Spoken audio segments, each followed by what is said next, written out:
Hey y'all, welcome back to Breealizations.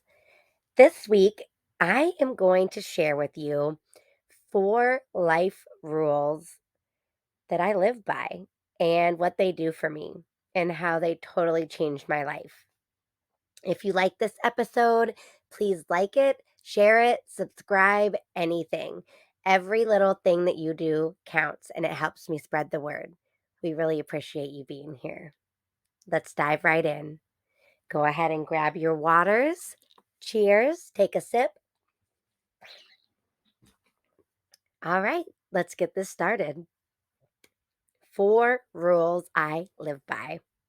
Number 1, if you can't own up to it, don't do it. It's as simple as that.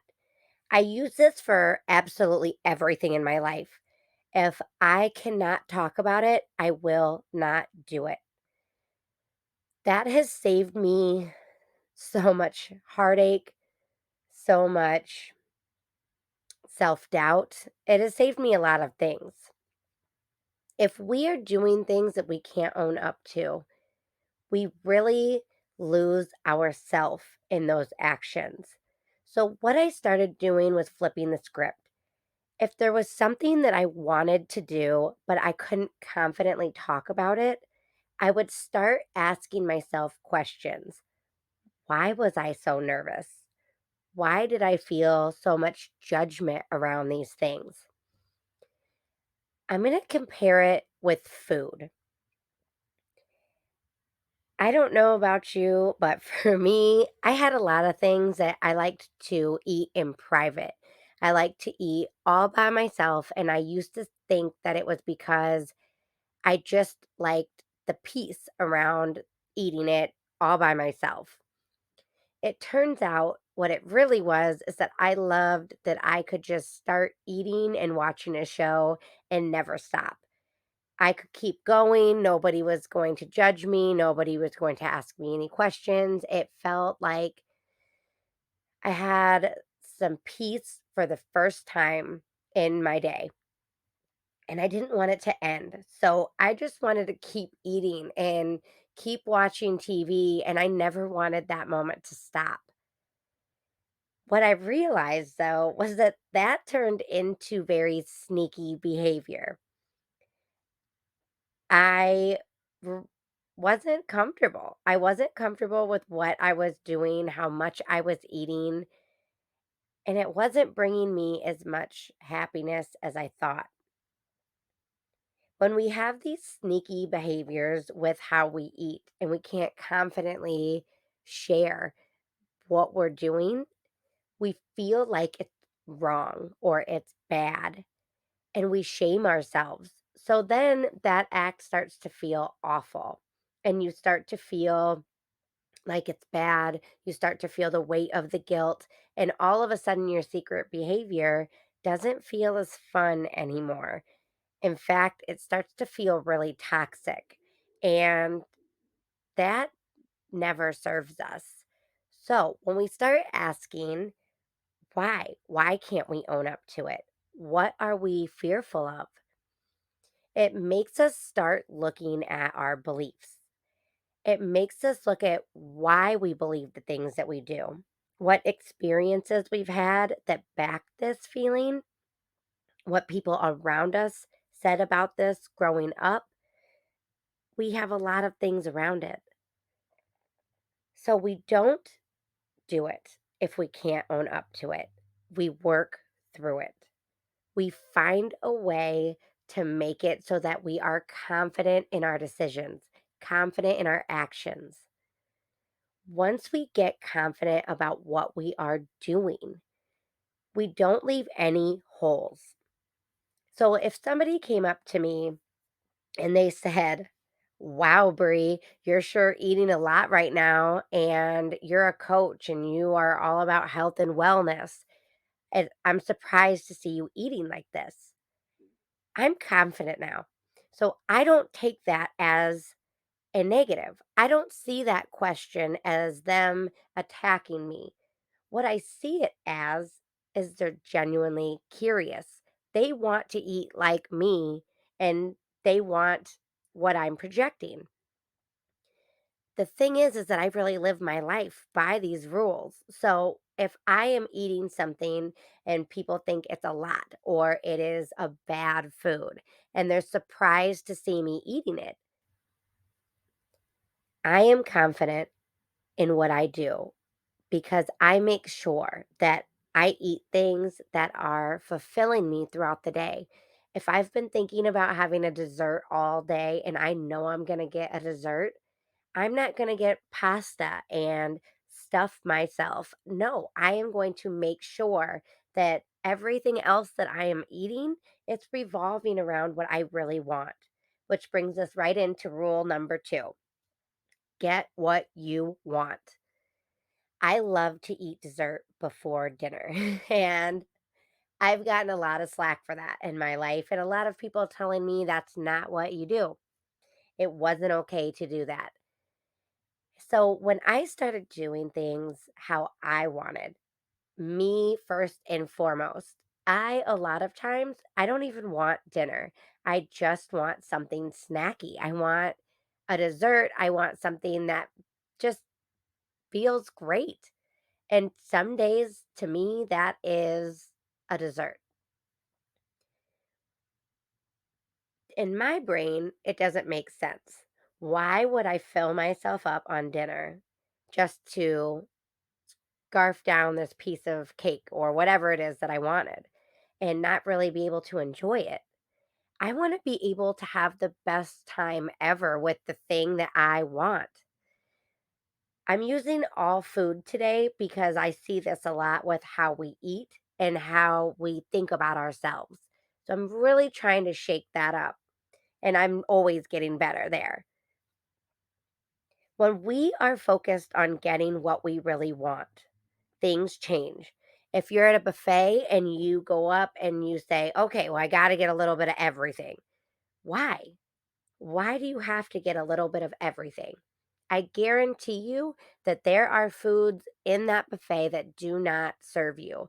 They do not bring you joy. They do not bring you happiness. They just simply exist, and it's something that you think that you need. So, first and foremost, we want to think about why. Why do you reach for that? A lot of people tell me it's something that their parents did or something that they did as kids. And so they just have a lifetime with it. That's very understandable. These changes don't happen overnight.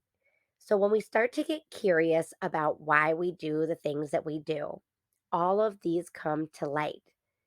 Once we start to be able to look at it for what our experience really is and let it make sense, we don't have the same guilt around it.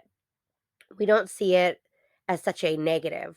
We see it as a comforting time. We see it as something that makes us think of people we love.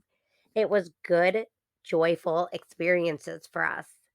So, of course, you hang on to this. And of course, when you have a stressful day, you go to what you know to make you happy.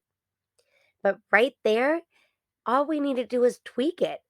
We need to tweak it to fit your life now, your goals now, who you want to be now. When you get what you really want,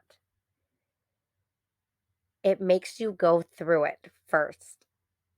It makes you figure out what it is you really want because a lot of us don't know. A lot of us are running off of our old patterns, our old programming. We aren't really sure who we are now without all of that. So we start to strip it away. So think back to that buffet. What is it in that buffet that you really, really want? Find the foods that bring you the most satisfaction. Whether you say that's going to be 3 things, that's going to be 10 things, however you do it. And then you put them in portions so that you can enjoy each and everything fully and wholly. If you think about your favorite food, it typically doesn't taste the same as the first bite and the last bite because by the last bite, we're over it. We're full. We're trying to stuff it in there more, and it's not fulfilling. It is not fun. It makes us feel like garbage on the inside when we do that to ourselves. Now, think about that experience and think about when you stop earlier to where you don't feel like you're so full you have to unbutton your pants. When you feel like you have energy instead of wanting to go home and just sit down. When we think about our experience in a whole, we want to maximize our pleasure. We want it to be the best experience, which rolls us right into number three. Centralize what you do. Centralize your experiences. This again, with everything in your life, works across the board. The more you feel it, the more you check in, the more you enjoy it, the better it will be. That's everything. So, we're going to stay on track here and talk about our food and how we eat. A lot of us, we come home, we've had a stressful day. We've been running everywhere. We have everybody's everything put upon us, and we are exhausted. We're burnt out. We're done. The last thing we want to think about is making food and eating that food. We're not thinking about peace. We're not thinking about calm. We're just exhausted. We're not thinking about anything except for how exhausted we are. Then we sit down with whatever we want, or we stand in the kitchen just pop, pop, pop, pop, pop, popping everything in your mouth. And it's not fun. Think about when you have a meal and you eat it so fast. You don't enjoy it. You don't even really taste it. And afterwards, you still feel like you're missing something. So you go look for something else. You get in the cupboard and you see what you can find. And you eat until you either feel satisfied or you eat until you feel sick. A lot of times we leave ourselves feeling sick and still craving something. What we're looking for is inside, and we're putting that on our outside sources in people, in food, in experiences, everything. I always used to say that I couldn't do this life that I'm doing now unless I had moved to California where it was warm all the time. Guess what? I'm still in Iowa and I am very much so doing this life. We can do anything that we want. It's just a matter of moving towards it every day. So, with eating, I'm not telling you that today, from this point on, that's it. You're never going to shove food in your mouth. You are never going to eat something so fast that you didn't enjoy it. I'm telling you that today is the day that you bring awareness to this. Today is the day that you never shove food in your mouth again. And at some point in time during that, you don't stop and think about this very moment. Raising our awareness is huge. And why wouldn't you want a great experience with food? Man, so many of us have had negative relationships with food for a lifetime. When we centralize it, when we slow it down, we savor it. We let ourselves take in the smells, the sound, we take in the color, we take in everything. It's so much nicer. Before we go into this experience of having a meal or having a snack, if we sit down and we really set the scene, we romanticize it. You light a candle, you turn on some music, you clean up your environment, you make it so that your space makes you feel clear, makes you feel calm, makes you feel good. And then you set the scene. You set up your plate, you set up where you're sitting, and you have your peace. It's not watching a show, it's not zoning out, taking some deep breaths, letting your shoulders relax, letting your jaw relax, setting the scene. When you eat, you slow down, you savor those sensations. You set your food down, you set your utensils down, you get a drink of water. Cheers. Let's do that.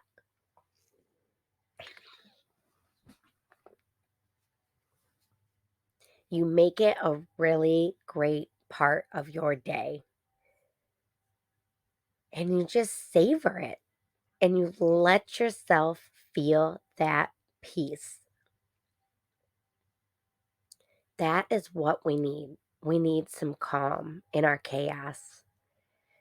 We need experiences with food where we enjoy it, where we savor it, where we stop making it so much about the weight and good versus bad and what the new no foods are. I mean, they're coming out with new stuff every day. It's just about getting curious, playing around and having fun and enjoying this experience. Savor it.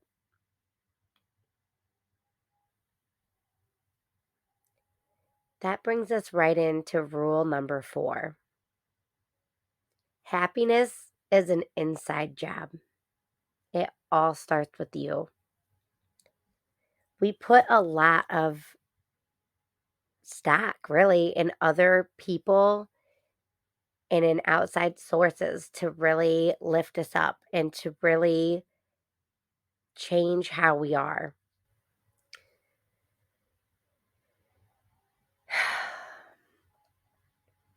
Happiness comes deep from within. When we're popping things into our mouth, when we are eating so fast we can't taste it, when we're constantly looking for more food sources to fill that void that we're looking for, it never does us any favors because the food doesn't exist to fill voids for you. The food exists to help you live. The food is just supposed to be fuel for your body. And if you're eating something that isn't, it should be because you genuinely love the experience.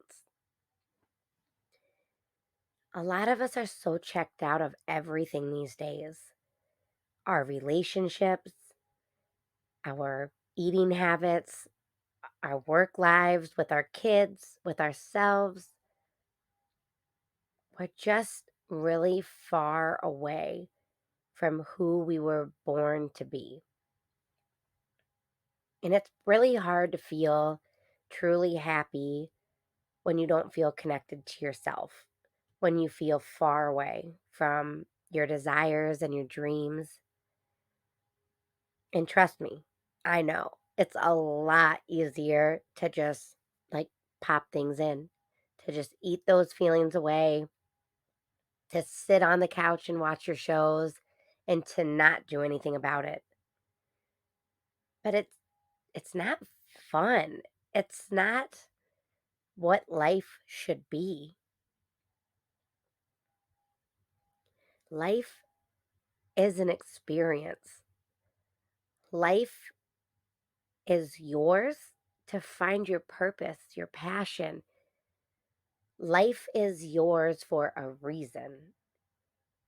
And somewhere along the way, we all lost sight of what we were here to do. Things got hard, things got complicated, and we had a whole lot of people who were out here doing things that they couldn't own up to. And they weren't getting what they wanted. They were running on assumptions of what other people wanted from them or what other people needed. We weren't centralizing, we were numbing, we're checking out. And then we're projecting our happiness onto other people. Nobody should have that kind of power over you. That power is meant for you. We are the only ones that can truly make ourselves happy. We are the only ones that truly can learn what we need. But we can't do that if we're living a life full of actions we can't own up to, numbed out experiences, never ever making it about what we want. How do we ever expect to be happy?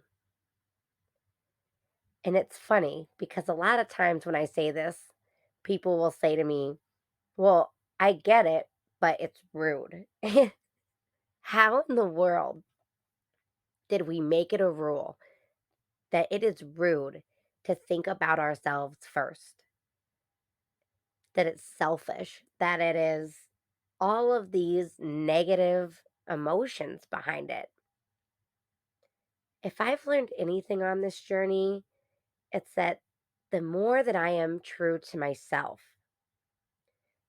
the better everyone is around me, the better everyone feels, the better we work together, and the safer everything feels. It's interesting because I used to bury a lot of who I was, and I was kind of a dick, if I'm gonna be real honest. When I was not really feeling it, I was not very nice. And I had a sharp tongue and I knew how to use it. It was a coping mechanism. It was trauma.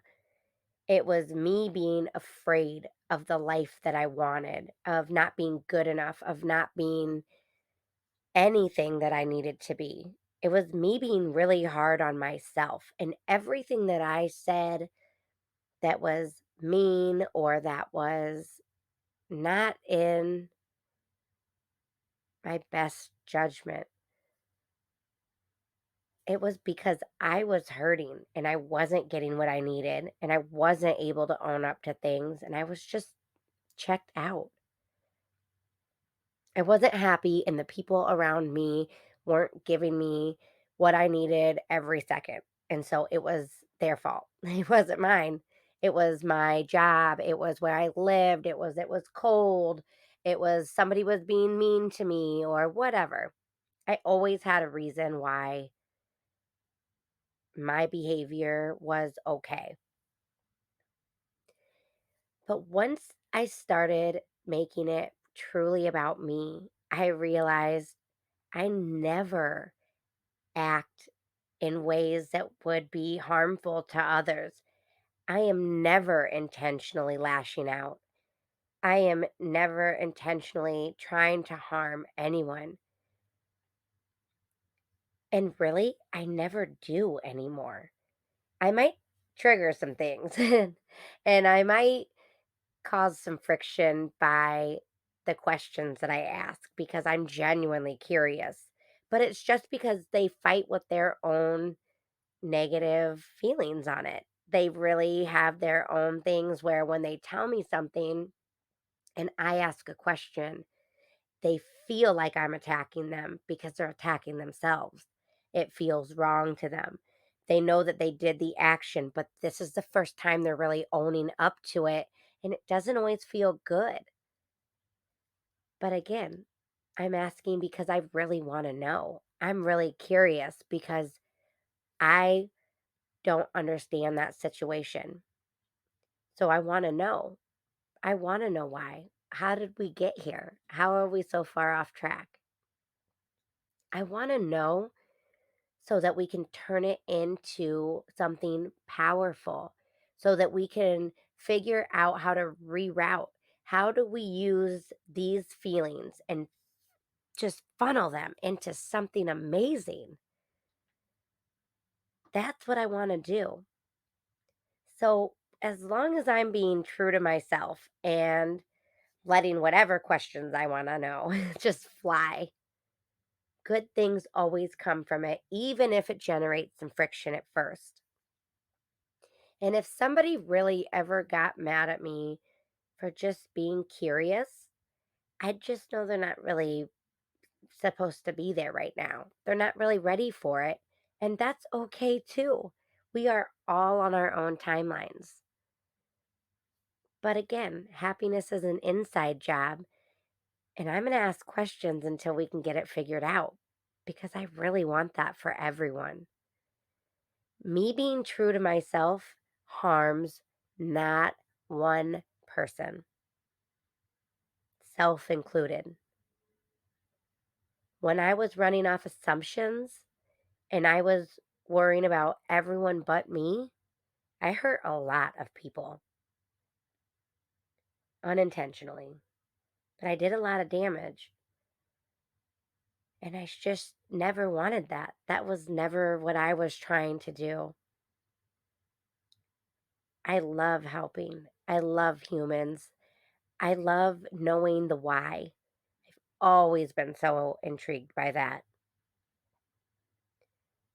Happiness for me is being able to ask questions the way a 4-year-old would in a safe space. I want to ask all the questions. I want to know all the things. And I want people around me who love that and who are excited because they want to share. So it's all about building the life that you want. And we can't do that when we're not living life this way.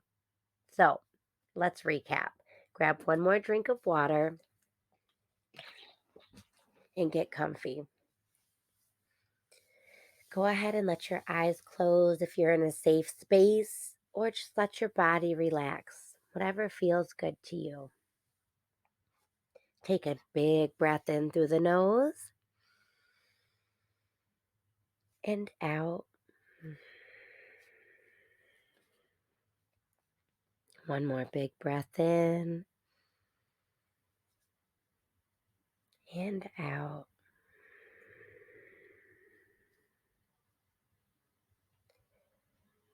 Where do these rules fit your life? Think about what needs to flip. Which one stands out the most? Where your attention goes. Rule 1. If you can't own it, don't do it. Get curious. Find out why you can't own it. Find out why you still want to do it. Do you truly think that it's bad? Or is it just things that have been said? Is it something you can reroute? Funnel it into something powerful and good. How do you turn it around so that you can do it and own it? Breathe it in. Rule 2. Get what you want. Get clear about what it is that you really want. What needs to change? What do you need to make room for? What needs to leave your life? What do you need a break from? Get what you want. Breathe it in and out. Sensualize your experience. Rule number 3. How can you sensualize more of your life? How can you check in more? Be in the moment. Let yourself feel it. Let yourself enjoy it. Let yourself be in each moment. Breathe it in and out. Rule 4: happiness is an inside job. Ask yourself, do I truly deserve happiness? Do I truly deserve my desires? Do I truly believe in myself?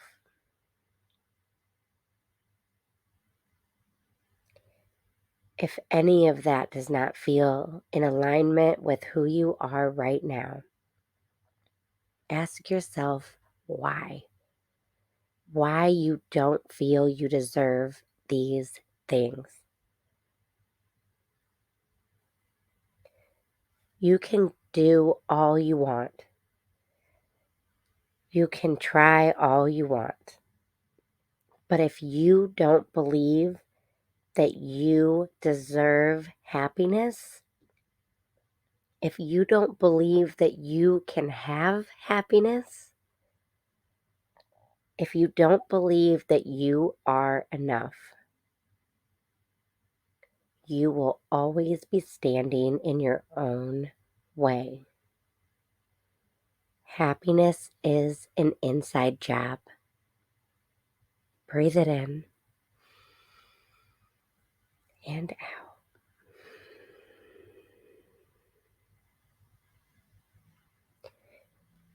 If these rules feel good to you, try them. Try one, try all four, try whatever combination you want. Make your own rules. It's your life.